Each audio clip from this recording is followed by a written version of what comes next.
Bank লুটেরাদের মালিকানায় ফেরার কোনো সুযোগ নেই। ব্যাংক মালিকদের সংগঠন বিএবি নেতাদের সাথে বৈঠকে আশ্বাস দিয়েছেন কেন্দ্রীয় ব্যাংকের গভর্নর ডক্টর মোস্তাকুর রহমান। তিনি জানিয়েছেন, একীভূত হওয়া ব্যাংকগুলো ভাঙারও কোনো সম্ভাবনা নেই। দেশের ব্যাংক খাতের চলমান সংকট, সংস্কার, নতুন করে কর্মসংস্থান তৈরিতে কার্যক্রম ও নীতিগত নানা বিষয় বাংলাদেশ ব্যাংকের গভর্নর মোস্তাকুর রহমানের সাথে ব্যাংক মালিকদের সংগঠন বাংলাদেশ অ্যাসোসিয়েশন অব ব্যাংকস বিএবির বৈঠক। বৈঠকে ব্যাংক রেজুলেশনের আইনের 18 ক নিয়ে শঙ্কা প্রকাশ করেন ব্যাংক মালিকরা।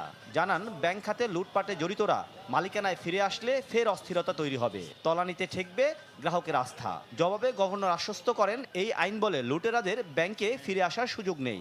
যারা ডুব করে নিয়ে গেছে, ডাকাতি করে নিয়ে গেছে, তারা যদি আবার এই ব্যাংক বিক্রমের আইন যদি আনা হয় দেশে, তাহলে এটা বিরাট সমস্যার সৃষ্টি করবে এবং সেক্টর আবার সিরিয়াসলি এফেক্টেড হয়ে যাবে। 18 ক অ্যাপ্লিকেশন করে আগের যে মালিকরা ব্যাংক লুটপাট করেছে তাদের ফেরার সুযোগ হবে না। এটা তো আমরা একটু ক্লোজ ডোর ডিসকাশন ছিল, ওখানে আলাপ যেটা হলো যে সেটা হচ্ছে যে কন্ডিশনগুলো আছে সেটা ফুলফিল করে কারোর আশা বোধহয় এটা সম্ভব হবে না আর কি।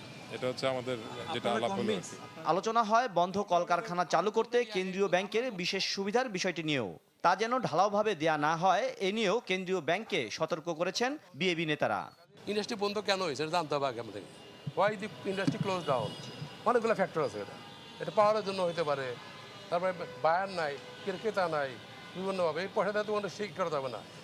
একটা ইন্ডাস্ট্রি প্রোডাকশনটা বেচতে হবে মার্কেটে আপনাকে, যদি কেনাল না থাকে ইন্ডাস্ট্রি চালাবেন কেমন, পয়সা দিতে হবে না। উনি যেটা রেকমেন্ড করলো যে যাদের ওয়ার্কিং ক্যাপিটাল দরকার হবে সেটা আমরা আমাদের ব্যাংকিং থেকে আমরা দেখবো যে যাদের অ্যাকচুয়াল জেনুইন ব্যবসা আছে, যাদের ওয়ার্কিং ক্যাপিটাল শর্টেজ আছে তাদেরকে আমরা সাপোর্ট করব যে প্যাকেজটা আসতেছে সেটার মাধ্যমে। ইসলামী ধারার 5 ব্যাংক একীভূত হয়ে গঠিত হয়েছে সম্মিলিত ইসলামী ব্যাংক। এ নিয়ে কেন্দ্রীয় ব্যাংক ভিন্ন কোনো চিন্তা করছে না বলেও বিএবির বৈঠকে স্পষ্ট বার্তা দেন গভর্নর মোস্তাকুর রহমান। মাসুম মিয়া, চ্যানেল 24, ঢাকা।